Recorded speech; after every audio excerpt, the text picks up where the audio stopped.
Hello दोस्तों, मैं doctor रश्मि त्रिपाठी आपका अपने चैनल लव फाइटर्स एकेडमी में स्वागत करती हूँ। दोस्तों, आज की सेशन में मैं जो केस लेके आई हूँ वो हिंदू मैरिज एक्ट को लेकर के एक केस अभी अभी कुछ दिन पहले इलाहाबाद हाई कोर्ट के सामने आया था। तो आज हम इस केस के माध्यम से समझेंगे कि इलाहाबाद हाई कोर्ट ने हिंदू मैरिज एक्ट को लेकर के संशोधन की बात किया। उनका ये कहना था कि अब समय में परिवर्तन हो गया है, तो अब जो हमारा ये केस है चूँकि तलाक के मुद्दे पे था, तो उनका यही कहना था कि अब हिंदू मैरिज एक्ट में कुछ संशोधन होना चाहिए और तलाक के जो आधार बताए गए हैं उसमें भी कुछ संशोधन कर दिए जाने चाहिए। तो हम लोग आज के सेशन में इसी केस को विस्तार से समझेंगे और जानेंगे कि क्या था ऐसा, केस में क्या ऐसा मुद्दा था जिसमें इलाहाबाद हाई कोर्ट को ये बात कहनी पड़ी कि हिंदू मैरिज एक्ट में संशोधन होना चाहिए। तो चलिए हम लोग अपना जो केस है वो स्टार्ट करते हैं। जैसा कि जो ये केस है वो एक डॉक्टर दंपत का केस है, मतलब पति पत्नी दोनों डॉक्टर रहते हैं और जो हस्बैंड रहते हैं यानी जो पति देव हैं वो आर्मी में डॉक्टर थे और उनकी वाइफ भी बहुत दिनों से सीनियर डॉक्टर, मतलब दोनों लोग डॉक्टर के पद पे कार्य कर रहे थे। तो ये जो पर्सन थे इनका ये कहना था कि उनकी वाइफ उनके साथ काफ़ी सालों से नहीं रह रही है और इसीलिए वो कह रहे थे कि वो मेरे साथ मानसिक क्रूरता कर रही है और इस आधार पे वो उससे तलाक लेना चाह रहे थे। तो जैसा कि जब उन्होंने फैमिली कोर्ट में अपनी याचिका दायर किया तलाक को लेकर के, तो फैमिली कोर्ट ने इनकी याचिका को रद्द कर दिया। तब ये अपना मामला लेकर के हाई कोर्ट पहुँचे। तो हाई कोर्ट ने इनकी याचिका को स्वीकार किया और सारे मतलब इनके मुद्दों को समझा।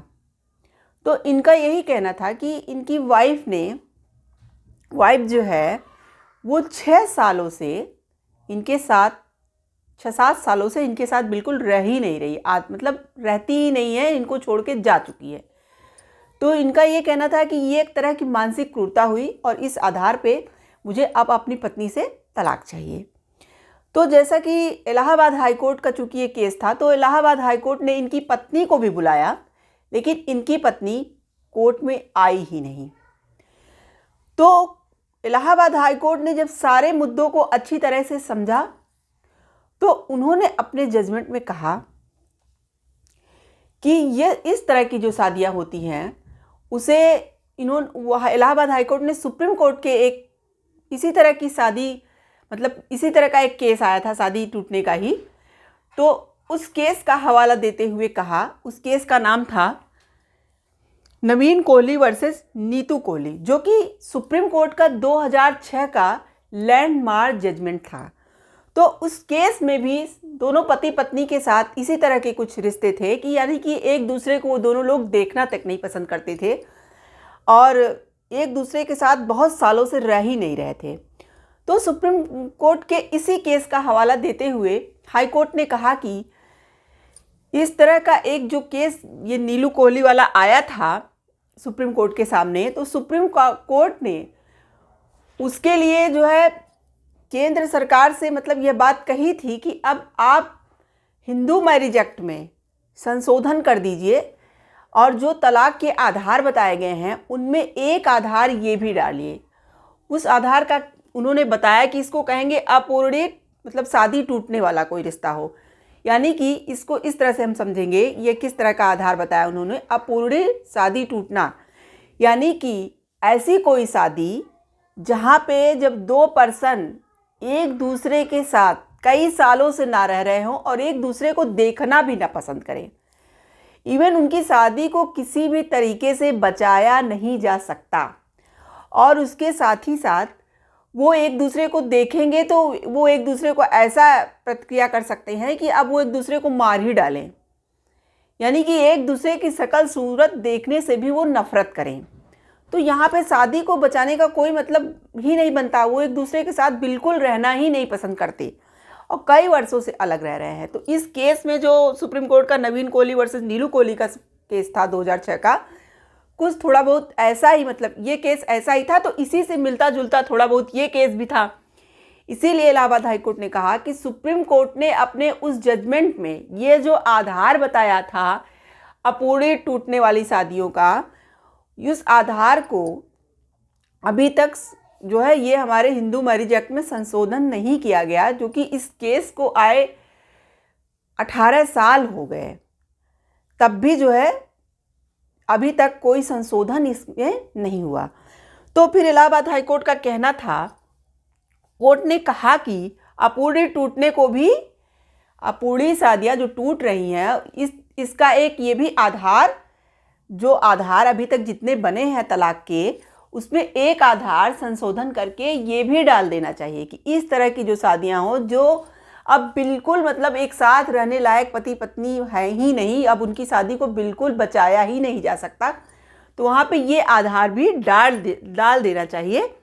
और उसके साथ उन्होंने कहा कि जजमेंट की जो मेरे ये कॉपी है, एक जो है कानून मंत्रालय को भी भेज देनी चाहिए, जिससे वो सब लोग जो है ये सब ग्राउंड को देख करके अपना संशोधन करें। और सुप्रीम कोर्ट के केस का हवाला देते हुए कोर्ट ने कहा कि प्रेम विवाह जितनी आसानी से हो रहे हैं, उतनी तेजी से इसमें विवाद भी हो रहे हैं। मतलब उनका ये कहना था इलाहाबाद हाईकोर्ट का कि प्रेम विवाह जो हो रहे हैं वो जितनी आसानी से हो जाते हैं, लोग जा कर के कोर्ट मैरिज कर ले रहे हैं आसानी से, तो वो उतनी ही आसानी से टूट भी रहे हैं। और साथ ही केंद्र सरकार से अनुरोध भी किया कि वह सुप्रीम कोर्ट के 2006 के नवीन कोहली वर्सेस नीलू कोहली के केस के जजमेंट के निर्देश के हिसाब से हिंदू मैरिज एक्ट में बदलाव करे। उसमें सुप्रीम कोर्ट ने कहा था कि विवाह टूटने की स्थिति जब सुधारी नहीं जा सकती तो इसे तलाक के आधार के रूप में शामिल किया जाना चाहिए। हाई कोर्ट ने कहा कि 1955 में जब हिंदू विवाह अधिनियम लागू किया गया था तो वैवाहिक संबंधों से लेकर जुड़ी भावनाएं और जो सम्मान था वो अलग था। मतलब उनका हाई कोर्ट का ये कहना था कि जब ये हमारा हिंदू मैरिज एक्ट बनाया गया था 1955 में, तब जो विवाह होते थे तो पति पत्नी के मन में जो एक दूसरे के बीच भावनाएं होती थी वो अलग तरह की रहती थी। और अब समय बदल चुका है। उनका यही कहना था कि आज के परिवेश में जो चीज़ें हो रही हैं उसके बारे में तब कोई अंदाज़ा नहीं था, क्योंकि ये बहुत पुराना कानून हो चुका है। तो पहले इस तरह के कंडीशन नहीं हुआ करते थे। हाईकोर्ट ने कहा कि शिक्षा, आर्थिक आज़ादी, जातिगत दीवारों का जो ये बंधन है वो जो टूट चुका है और पश्चिमी सभ्यता का जो ये असर हो गया है उससे यह बदलाव देखने को मिल रहा है। मतलब कि हाईकोर्ट का यहाँ ये कहना था कि जब 1955 में हमारा हिंदू एक्ट बना था तो उस समय इतने बदलाव कहाँ थे। आज हमारे समाज में एजुकेशन इतना ज़्यादा बढ़ गया है कि हस्बैंड वाइफ जो हैं दोनों लोग पढ़े लिखे हो रहे हैं। पश्चिमी सभ्यता जो है इतनी ज़्यादा हमारे देश पे हावी हो गई है कि अब लोग उसका भी फॉलो कर रहे हैं। और जो पहले जातिगत ये विरोध थे, अब इस तरह के भी कोई बंधन नहीं हो गए हैं। तो इस सब चीज़ों का भी इन शादियों के ऊपर असर पड़ा है। और उनका कहना था कि हाईकोर्ट ने कहा कि आज समाज अधिक खुला और आज़ाद है, जिसके लिए इमोशनल सपोर्ट की अब ज़रूरत नहीं रह गई है कि उन्हें समझा बुझा करके हम लोग शादियों को एक कर दें। और अब चाहे शादियां अरेंज मैरिज हो या लव मैरिज, आज का हालात मतलब सभी पे हालातों का असर पड़ रहा है। ये सभी संबंधों पर इसका असर पड़ रहा है। ऐसा नहीं है कि सिर्फ लव मैरिज के बारे में उन्होंने कहा चाहे लव मैरिज हो या अरेंज मैरिज हो, दोनों पे भी इन सब चीज़ों का असर देखने को मिल रहा है। क्योंकि आज हमारा समाज बदल चुका है। हमारा समाज पश्चिमी सभ्यता की ओर बढ़ रहा है और जो है आजकल के बच्चे सब पढ़े लिखे हो रहे हैं और जो है जो जातिगत दीवारें थी वो सब भी टूट चुकी है। तो इन सब चीज़ों का असर पड़ा है। और 1955 में जब ये अधिनियम लाया गया था तब इस तरह का कोई मतलब लोगों को इस तरह की बातें पता नहीं चल थी कि आगे चल के क्या होने वाला है। तो अब जो है जो भी चेंजेज हुए हैं उनके आधार पे इस तरह का संशोधन करना चाहिए। यानी कि ऐसे आधार भी डालने चाहिए संशोधन करके। शादी जो तलाक के आधार दिए गए हैं उसमें ये आधार भी डालने चाहिए कि जो शादियां एकदम टूटने के कगार पे हैं, यानी कि अब वो साथ में रह ही नहीं सकते हैं, तो ऐसी शादियों को भी एक आधार का मुद्दा बनाना चाहिए। और वहाँ पे संशोधन करके इसे डाल देने चाहिए। देखिए, जैसे इस तरह की जो शादियाँ होती हैं उसका जो कोई ग्राउंड नहीं बना है, कोई आधार नहीं बना है ऐसी शादियों के टूटने का, तो वहाँ पे जब कोर्ट के सामने यह बातें आती हैं तो कोर्ट वहाँ पे मौन हो जाती है। क्योंकि देखिए, हाई कोर्ट हो या लोअर कोर्ट हो, उन्हें तो यह अधिकार नहीं है कि वो अपने से कोई नियम इस तरह का बना सकें। हाँ, सुप्रीम कोर्ट को अधिकार है। तो जैसे कि यह हाई कोर्ट ने जो अपना तलाक का मुद्दा यहाँ पे दिया, तलाक दिया उस पति को, डॉक्टर पति को, तो ये सुप्रीम कोर्ट के केस को ही देख के दिया। यानी कि 2006 में जो सुप्रीम कोर्ट ने अपना फैसला सुनाया था इसी तरह के केस को लेके, तो उन्होंने इसी केस को देख करके किया। तो ऐसे जब वही हाई कोर्ट का कहना था कि जब इस तरह की कंडीशन आ जाती है कि जहाँ पे इस तरह के आधार ही नहीं बने हैं, तो वहाँ पे कोर्ट मौन ही हो जाएगी। तो सुप्रीम कोर्ट के उस जजमेंट को देख करके तो हाई कोर्ट ने यहाँ पे अपना भी जजमेंट सुनाया और कहा कि यहाँ पे जब दोनों काफ़ी सालों से एक दूसरे से अलग रह रहे हैं और इनकी पत्नी को कोर्ट में बुलाया गया तब भी वो कोर्ट में उपस्थित नहीं हुई, इसका मतलब ये है कि ये अपने पति के साथ सच में अब रहना ही नहीं चाहती, इस रिश्ते को रखना ही नहीं चाहती। तो उनके पति अपने जजमेंट में कहा कि इन दोनों का तलाक ही हो जाना चाहिए और डॉक्टर साहब की जो याचिका थी उसे स्वीकार किया गया और उन्हें मानसिक क्रूरता के आधार पे और इतने सालों से जो इनकी शादी एक दूसरे से अलग थी, इन सब आधारों पे उन्हें तलाक दे दिया गया। तो इसमें इलाहाबाद हाई कोर्ट का यही कहना था कि इस डिसीजन की एक कॉपी कानून मंत्रालय को भी भेज देनी चाहिए और भी जो है और जगहों पे विधि आयोग को, सबको ये परामर्श करने के लिए ये बात कही कि आप लोग अब ऐसे मुद्दों पे जो शादियां टूट रही हैं उसको विचार में लाइए और संशोधन कीजिए। केंद्र सरकार से भी अपील किया और कहा कि इस तरह की संशोधन को हिंदू मैरिज एक्ट में लाना ही चाहिए। और जो है सुप्रीम कोर्ट के जो एक जजमेंट जो दिया गया था 2006 में नवीन कोहली और नीतू कोहली का केस में, उन्होंने बताया कि बताइए 18 साल हो गए उस केस को, तब भी जो है इस पे ध्यान नहीं दिया गया और अभी तक इसमें संशोधन नहीं हुआ हिंदू मैरिज एक्ट में। अब इसका होना बहुत ज़रूरी है क्योंकि इस तरह की शादियाँ टूटने का बार बार देखा जा रहा है और ऐसे केसेस बार बार सामने आ रहे हैं। तो इसके लिए हिंदू मैरिज एक्ट में संशोधन होना तो बहुत ज़रूरी है। तो ये था जो है इलाहाबाद हाई कोर्ट का जजमेंट।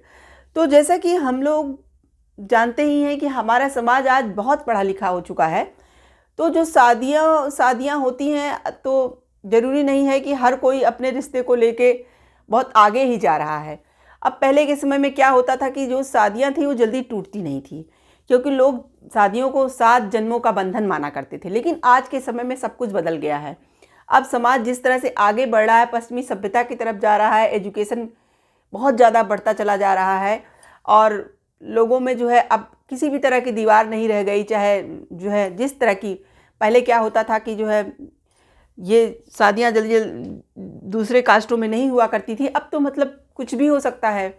अब प्रेम विवाह भी बढ़ने लगे हैं। तो इस तरह के मुद्दे जब आगे आ रहे हैं तो शादियाँ टूटने का भी मुद्दा सामने दिख रहा है। इस तरह के केस भी आ रहे हैं और अब लोग तलाक लेना मतलब आसानी से चाहते हैं कि हम इसके साथ पर्सन को नहीं मुझे पसंद है या ये मेरे साथ नहीं रहना चाह रहा है तो हम इससे तलाक ले लें। तो जैसे कि समय बहुत परिवर्तनशील हो गया है, इसीलिए अब ऐसे भी नियम कानून बनने चाहिए जिससे लोगों को मतलब अगर तलाक इस शादियाँ जो है अगर चलने के कगार पे ही नहीं है तो उन्हें फिर एक दूसरे के साथ फालतू में जोड़ के रखने से भी क्या फ़ायदा। यही इलाहाबाद हाई कोर्ट का भी कहना था। सुप्रीम कोर्ट ने भी अपने 2006 के जजमेंट में कुछ ऐसा ही बताया था। तो यहाँ पे इलाहाबाद हाई कोर्ट ने जो भी अपना जजमेंट दिया वो बहुत ही सराहनीय जजमेंट है। तो आशा करते हैं कि आज का सेशन आपको पसंद आया होगा। आप मेरे चैनल को लाइक कीजिए, सब्सक्राइब कीजिए, शेयर कीजिए और बेल आइकन को दबाइए जिससे ऐसे ही नए नए केसेस से मैं आपको अवगत कराती रहूं। तो आज के लिए बस इतना ही। Thank you very much.